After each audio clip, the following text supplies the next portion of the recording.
coming back at you with another video. Like, share, subscribe to my channel. Hit the subscribe button when you're viewing my video to subscribe to my YouTube channel. On Instagram, you can reach out to me at King of Automation _AI and follow me. You can also on LinkedIn send me a connection request and search for Dr. Patrick Dix. And lastly, go to my website, thedixconsultinggroup.com. You can read my bio. You can view more of my videos. You can also contact me. And lastly, you can reach out to me for a consultation and select one that fits your needs. So again, I look forward to hearing from you. Title of this video is, why are so many people soft right now? What I'm talking about is, and when I start this video right now is, we have a lot of people that are quitters in life, and our societal views and some of the things we've done have created people that are very soft. I'm talking about men, I'm talking about women, I'm talking about male, female, whoever, whatever you want to call yourself. We have created a society full of soft people to where they cannot deal with the trials and tribulations of life. They just quit. Basically, we have created a quitting mentality instead of a winning mentality. There are many movies and there are many sayings that you may have heard or things you have encountered. And one of the things, if anyone knows anything about the Green Bay Packers, Vince Lombardi was big on winning is everything. You cannot win if you have created an environment of losing and being comfortable with it.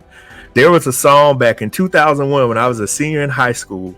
Nelly came out with Number One, and one of the sayings, one of the bars in the song or the chorus was, 2 nobody remembers, and 3 nobody get cared, something like that. Y'all know what I mean. Basically, he was saying, if you're not number one, nobody cares about it. And y'all can write in the comments the rest of the lyrics. I'll look it up after I finish doing this video. But in other words, Nelly was saying, nobody cares about you if you're not number one.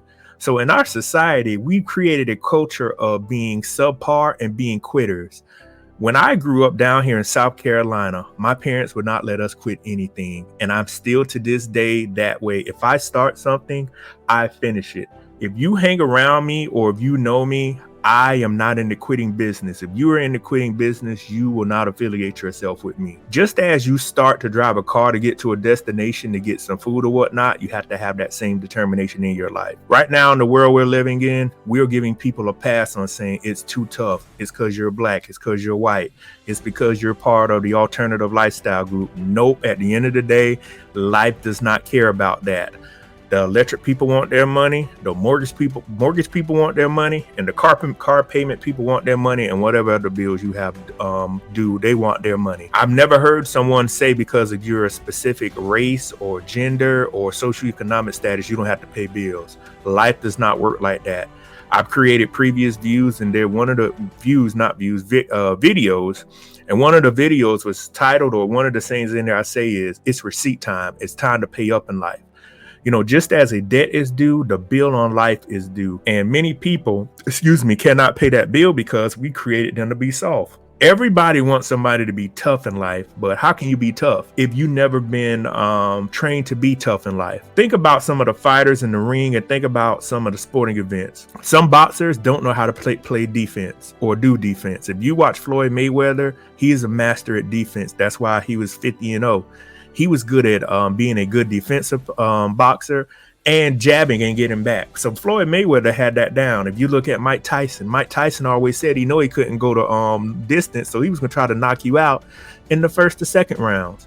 So I want people to think about, even in sports, some teams, and when I played football, what we would do is you take the wind out of their sail. Basically, in the first or the second quarter, if you can get up by 20 or 30 points, they're just going to bend over backwards, as we call it, and just cave in. In a society and in the world we're living in now with artificial intelligence and automation, you cannot be soft like that. I don't care who you are. I don't care what you represent. If you are soft, you will lose. Being a man, you cannot be soft. Everybody depends on men, regardless on the movements going on right now. People look to men to be tough, and that's how I am. I am a man. I am tough. I am hard. I'm hard on myself. Sometimes people have said in the past, you're hard on other folks. And I look at some of the people that I could have helped gotten further, and they fell by the wayside. Because in life, most of the time, you're not given a second chance. You're giving one opportunity to get this thing right. And to the black community, that's one thing I knew coming up. My parents always said to me, everybody else can make a mistake. You cannot do that. You're giving one shot to do it right. And if you don't do it right, it is over for you. And that's something that has carried with me my whole life. I try my best not to make mistakes that can cause me to get off path. I'm not perfect. I'm going to make mistakes. I'm going to fall by the wayside too. But one of the things I've told people is the mistakes I've made, it just kept me in one spot. It didn't take me 20 steps back. It kept me there to where I could recover. And what I want people to realize is no matter what you're facing in life, you can overcome it, but you have to be tough. You have to know how to get through it. You have to have mental capacity to do it. And if you don't have that, there are counselors out there that can help you. Many of us were not raised, many people were not raised the same way I was raised in the structured household, or they did not get the love to say, you could do anything. That's why you need to go to counseling to overcome that, because once you become an adult, you could realize you've been raised incorrectly, and you can't use that as an excuse. You go to counseling and you get around people to help you to figure out how to overcome that, because you can overcome it. Because there are people that have been adopted, people came from single parent households, people that have been molested, etc., and they have overcame the obstacles. Look at yourself in the mirror and say, why not me?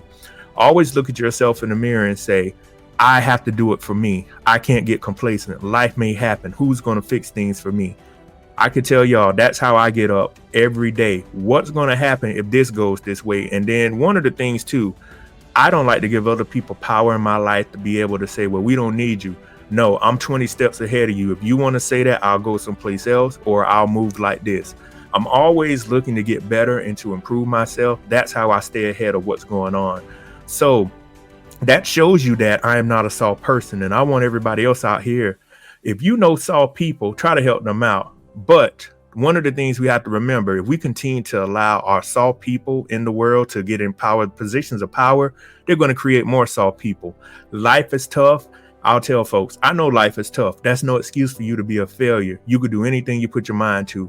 If you can go travel overseas, if you can come up with these $100,000 cars and these lavish lifestyles, you could put something in to invest in yourself to get ahead of the curve. Because the world is changing, fewer jobs are going to be here. And if you don't have a specialized skill set as a blue collar skill set, a white collar skill set, or some kind of healthcare or mental skill set, I'm asking you, what are you going to do in the future? What can you really do? And what value can you provide to society? So again, I want you to think about this and ask yourself, are you a soft person? Do you know soft people? Because at the end of the day, none of that matters when life happens. So again, my name is Dr. Patrick Dix. Like, share, and subscribe to the channel, and I'll see you on the next one. Peace.